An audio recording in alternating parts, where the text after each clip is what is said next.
the district does continue to progressively move more to the blue side. Don Bacon, he votes with the president, and a vote to be a check on the president is what we need. That has become more clear with Trump back in office. I have distinguished myself in the legislature as a forceful leader and principled fighter when necessary. And that is what our country and this district needs at this moment.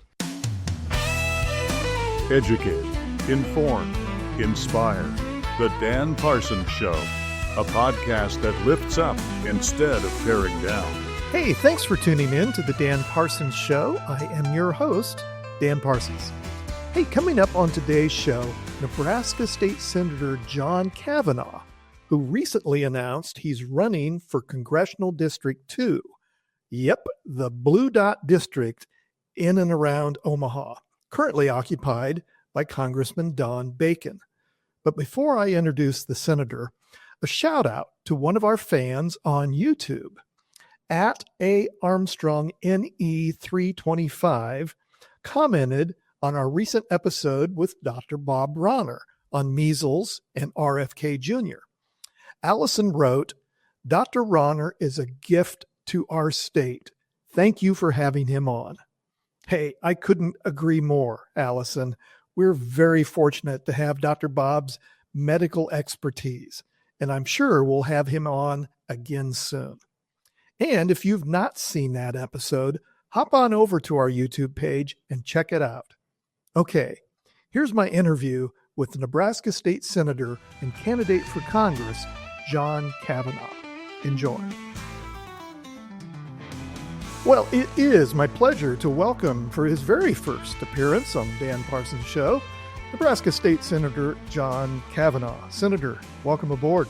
Thanks for having me, Dan. Yeah, absolutely. A little bit of background first of all, as I think most of our audience is aware, you recently announced your candidacy for Nebraska's 2nd District House seat. So we'll get to that in a moment, but just a little bit of background. You were first elected to the Nebraska legislature in 2020, reelected last year in 2024.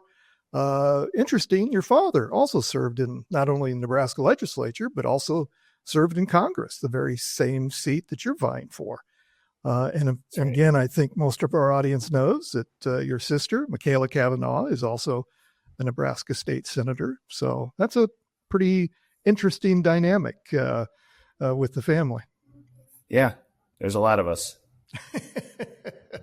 Well, as a way for our audience to get to know my first-time guests, we've come up with 4 quick questions for you to answer. So if you're ready, let's dive in. All right, let's do it. Okay, question number 1. Where did you grow up? Grew up what used to be West Omaha, 90th and Center. Went to St. Joan of Arc and then Creighton Prep. So I think it's considered Midtown now by most people, but was at that point was West Omaha. Yeah, absolutely. Question number 2. What was your dream job when you were a kid? When I was a kid, I wanted to be a doctor, but I don't like blood, so that kind of went by the wayside. But I, always wanted to be somebody who was useful, I guess was what my attitude was. Nice. Question number 3, and answer this any way you like. I'm finding out this question for people in politics maybe is, anyway, answer it any way you like. The most famous person you've ever met? Oh, wow. Most famous person I've ever met. Oh, man, that's tough. I did meet Joe Biden before he was president, so that's probably pretty famous. I just, like anybody in Omaha, if you're interested in politics, you go over to Iowa and you get an opportunity to meet all kinds of people. Yeah. So Joe Biden's probably the most famous person in politics that I've ever met. I'm trying to think of like any movie stars or things I've run into at airports, but so I think that's probably the easiest one. I think a lot of people know who Joe Biden is. Yeah, absolutely. Okay, last of these get to know you questions. The first concert you ever attended? Oh, first concert I ever attended. That is tough to remember. I'm trying to think of, there's big arena concerts and then there's, smaller concerts that were like at Sokol Auditorium and things like that. So I'm trying to remember who There was a point in high school where I was the MC of an open mic night that was run by the Omaha Student Democrats, and Connor Oberst played it that one time. So that was kind of into fame that I got to MC and introduce Connor. But the first like actual concert I would say I went to, I mean, I'd probably say Bruce Springsteen is a favorite, at least, of a big concert that I went to. Yeah. Yeah. Hey, that's pretty good, man. And he's still touring. He is. Yeah. Just saw him last year, 2 years ago now. Oh, you did? Nice. In Cool. Kansas City.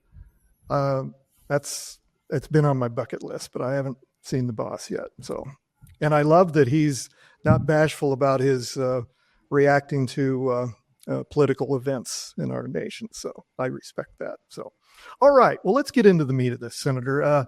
As I mentioned, you announced just recently that you're going to run. You are running for the 2nd District, very competitive 2nd District seat in Omaha.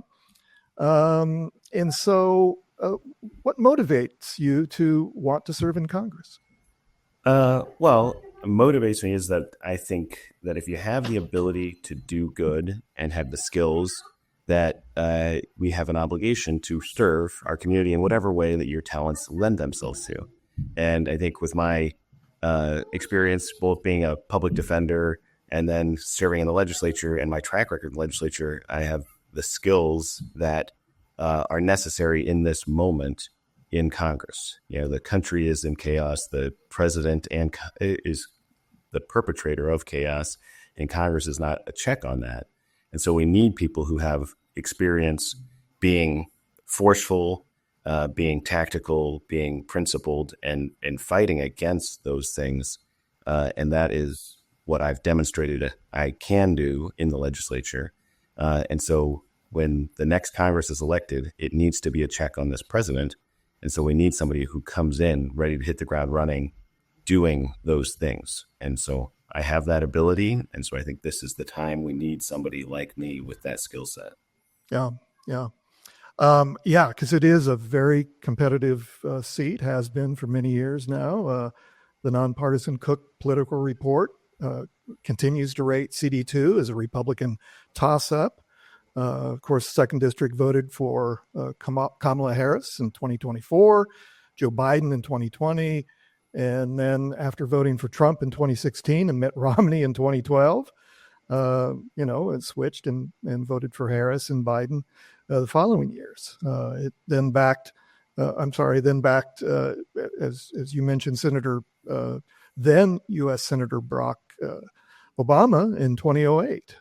So it has been and continues to be a very competitive seat, the blue dot, if you will.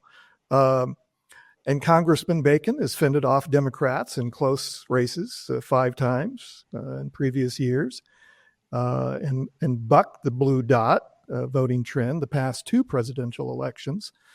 And your former colleague, Tony Vargas, ran twice for the seat and came up short both times. So maybe just give our listeners and viewers a little idea of how you could be more successful than your former colleague, Senator Vargas, and others who have tried to unseat Congressman Bacon these last many years.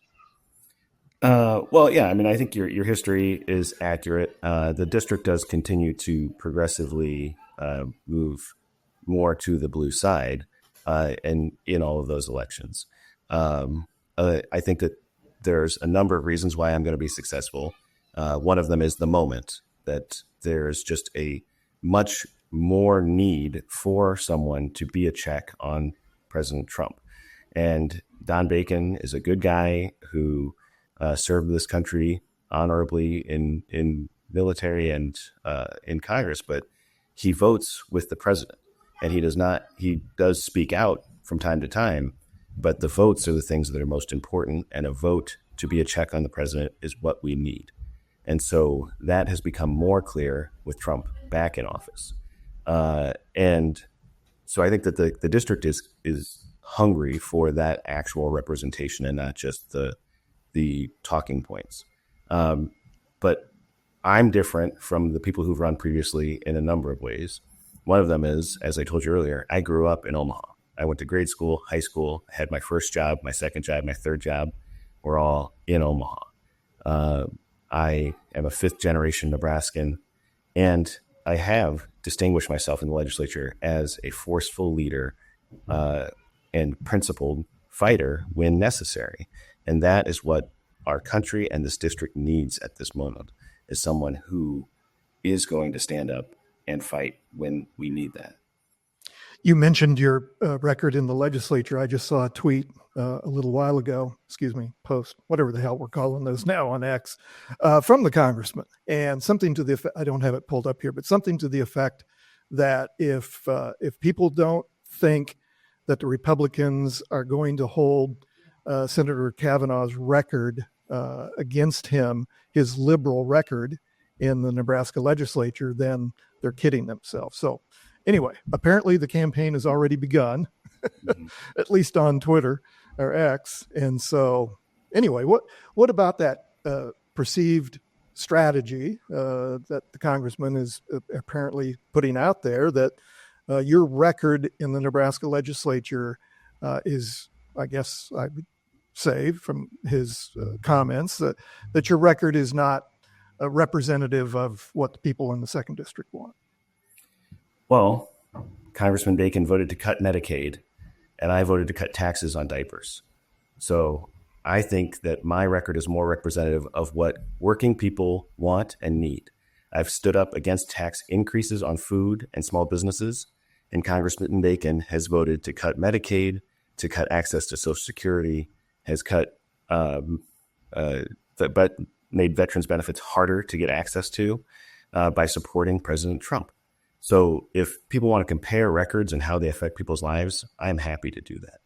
You can say or characterize a record any way you want, but the proof is in how it affects people's lives.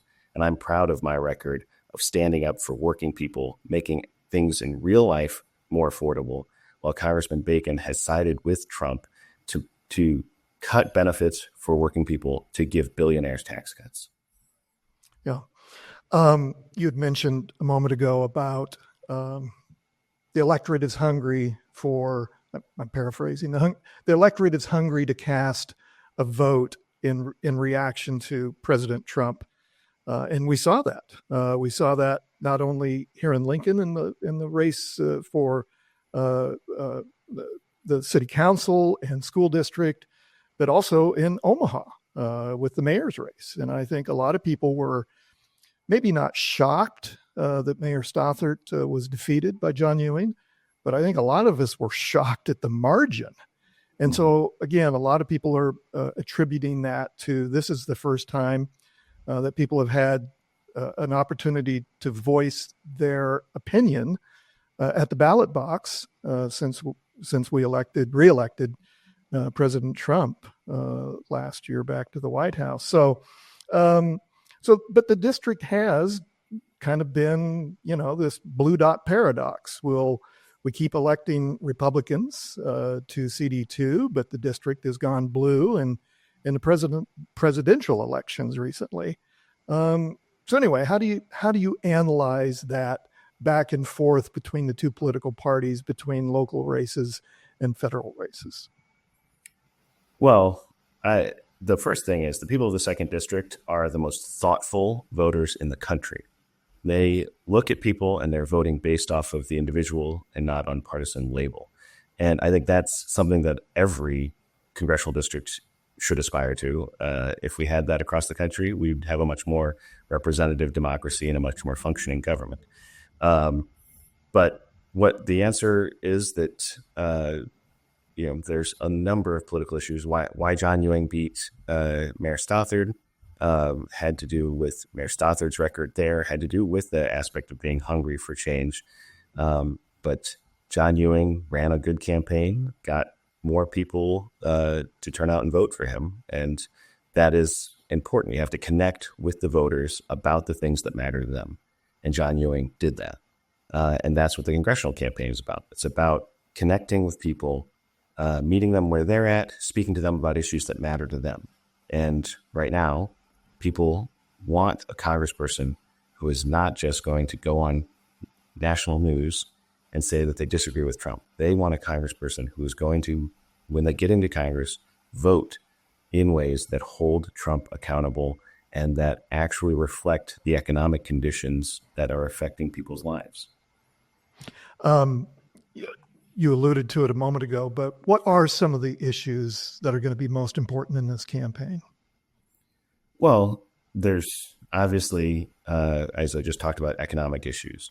So the Trump administration has made it harder for individuals to access their Social Security benefits. Social Security is a agreement that has been made between the government and the people. You pay into Social Security. Social Security it should be available for you when it is time for you to draw it down. So that is an unbreakable covenant between the people and the government. And the Trump administration is continually trying to erode access to that benefit, make it harder.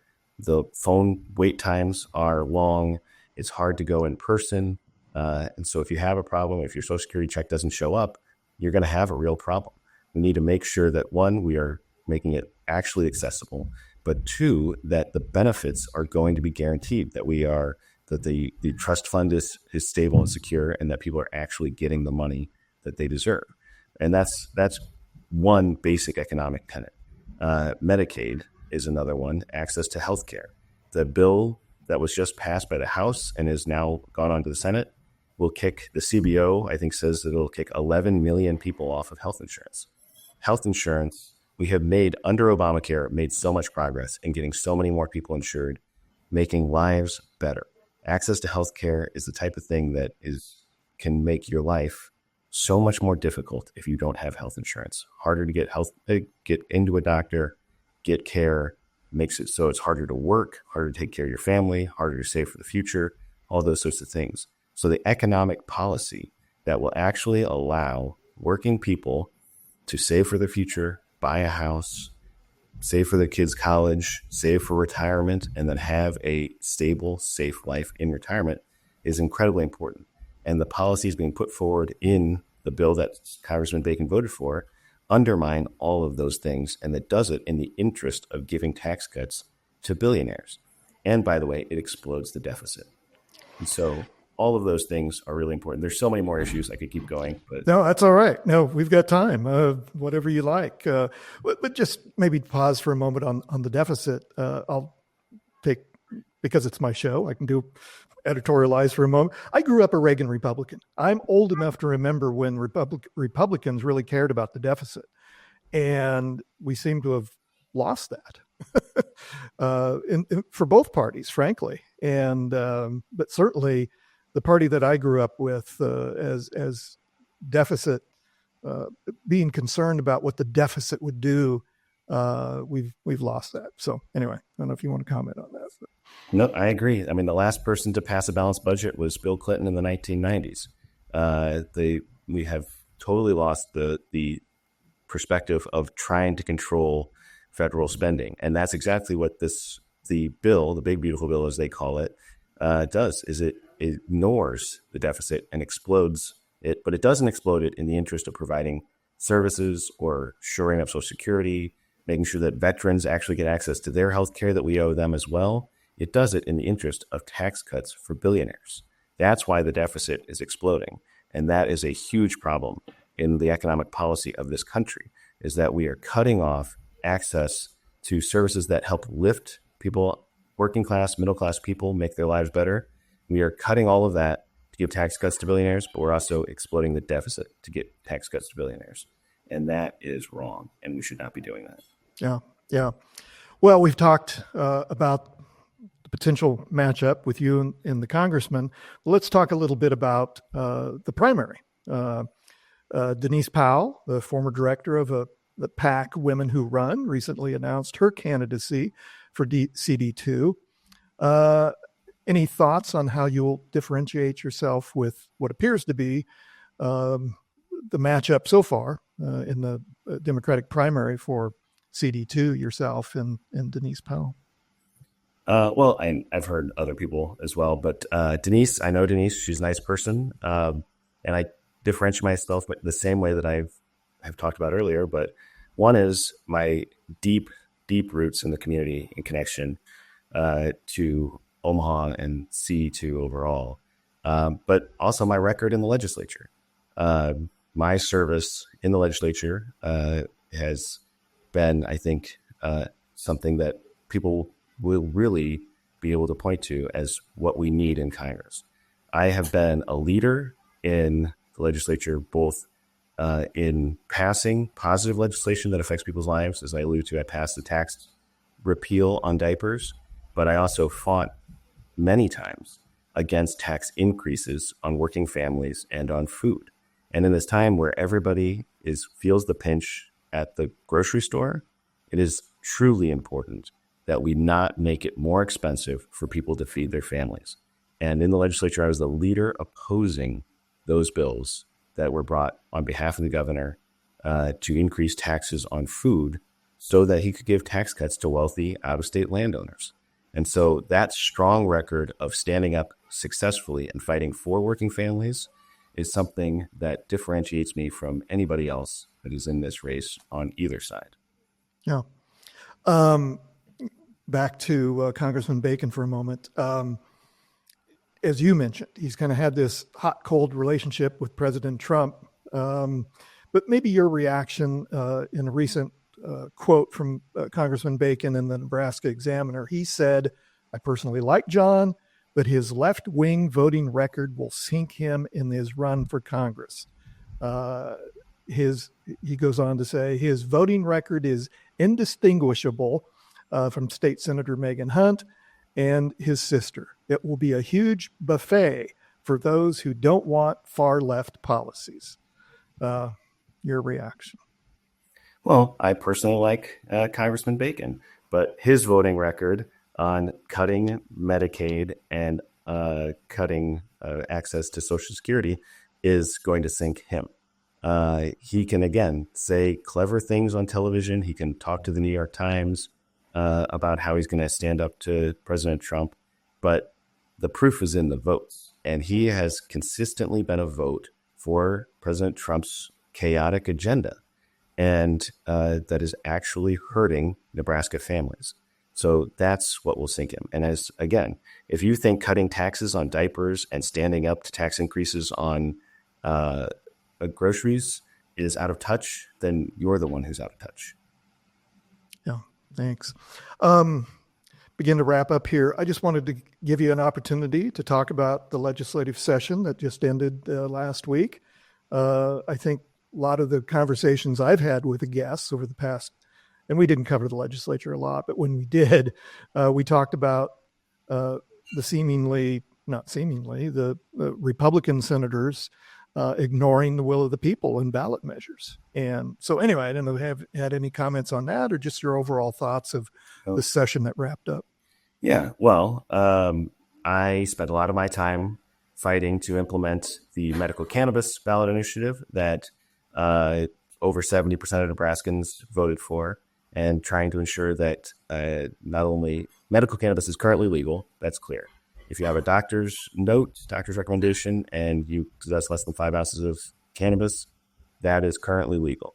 But the problem is it is not accessible because there are no places to purchase it. And there's a lot of confusion on the side of law enforcement and others about what exactly is the proper mechanism. So I worked very hard, diligently this session to get us to a point where we could clarify some of those things. And again, the legislature opposed that. More the majority of the legislature. So yeah, I think this legislative session was marked by a ignoring of the will of the people, the paid sick leave, undermining the paid sick leave ballot initiative, undermining the minimum wage, which ultimately did not pass, but probably will pass in the next session, and then failing to take a minimal step to implement medical cannabis, I think shows that the legislature is not being respectful of the will of the people. And I think that the voters voted for those things, and they wanted those things more than they wanted their senators there. They voted for it at a higher rate than just about any senator, or voted for it more than any other senator. So it's an obligation of the legislature to be respectful of the will of their people. There's some issues where you don't know exactly, or you think you know where your people are. But when you represent people and they voted clearly for something, think you have an obligation to act on that. And so I think it was an exercise in ego by the senators who undermined the will of the voters, and that it was disrespectful. And so I stood up every single time in the interest of the will of the voters to ensure that we were fully implementing that. And so we will continue to do that, continue to work to get medical cannabis implemented. We'll continue to protect minimum wage and paid sick leave. And, I think there's still talk about more ballot initiatives to repair the damage that has been done by the legislature. Yeah, that second house is going to continue to be lively. I'm hearing the same things, that there's going to be more ballot issues, as it should be. And so we'll continue to watch that. Senator, anything that I haven't asked you that you'd like to cover? No, I appreciate it, Dan. It's good to meet you. Yeah, likewise. I assume we've been in the same room many times, but I've never had the chance to say hello. So likewise. Yeah. Yeah. Well, look forward to seeing you again. Yeah, absolutely. John Cavanaugh, candidate for Congress in the 2nd District, and appreciate your time, especially as I understand you're maybe getting away for a little bit. And so I really appreciate the time taken away from your family outing to spend a few minutes with us here. Thank you, Senator. Yeah, thanks, Dan. Hey, thanks so much, Senator, for joining me on the pod today. This race for CD2 has officially started, and expect to hear lots more about this race right here, including the return of our current Congressman, Don Bacon. Hey, thanks to the Parsons team who made this show possible. Chase Porter, our executive producer. Ike Samanis, producer and graphic design. Penology Tech Solutions for their technical help and equipment. Kim Remington, Parsons PR's Director of Operations. And my sincere thanks to each of you for your support. Okay, that's today's show. Thanks for tuning in. We'll see you back here tomorrow. Now go do good things. I'm Dan Parsons.